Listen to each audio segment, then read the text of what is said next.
தமிழ் சமூகமானது தமிழ் தேசிய கட்சிகளுக்கு வாக்களிக்கும் முறையை உடைத்து தேசிய மக்கள் சக்திக்கு வாக்களிக்க முன்வந்தமைக்கு வடக்கில் திடீரென வீசிய அனுர அலையை காரணம் என யாழ் பல்கலைக்கழகத்தின் சமூகவியல் சிரேஷ்ட விரிவுரையாளர் அகிலன் கதிர்காமம் சுட்டிக்காட்டியுள்ளார். தேசிய மக்கள் சக்தியானது பொது தேர்தலில் 3/2 பெரும்பான்மையை பெற்று முக்கிய அரசியல் வரலாற்றை படைக்க வடக்கில் உள்ள தமிழ் சமூகத்தின் பங்கு முக்கியமானது எனவும் அவர் கூறியுள்ளார். சர்வதேச ஊடகம் ஒன்றுக்கு வழங்கிய நேர்காணலிலேயே அவர் இதனை கூறியுள்ளார்.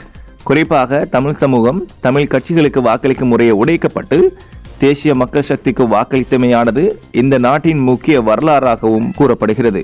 மேலும் நாடாளுமன்ற தேர்தலுக்கு சில வாரங்களுக்கு முன்னர் வடக்கில் தமிழ் சமூகத்தின் மத்தியில் அனுர தொடர்பிலான தெளிவான ஆதரவு அலை வீசியதை அவதானிக்க முடிந்ததாக விரிவுரையாளர் தெரிவித்துள்ளார்.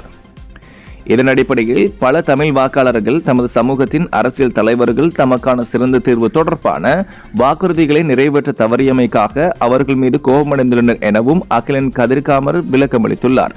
எனினும் வடக்கு மற்றும் கிழக்கு மக்களின் கவலைகளை நிவர்த்தி செய்வதற்கு இலங்கை அரசாங்கம் இராணுவ மற்றும் ஏனைய அரசு திணைக்களங்களாக குறிப்பாக உள்நாட்டு யுத்தத்தின் போது கையகப்படுத்தப்பட்ட காணிகளை மீள வழங்க வேண்டும் எனவும் நாட்டின் தமிழ் மற்றும் முஸ்லிம் சிறுபான்மையினரின் கவலைகளை நிவர்த்தி செய்ய வேண்டும் என்றும் அவர் மேலும் தெரிவித்துள்ளார்.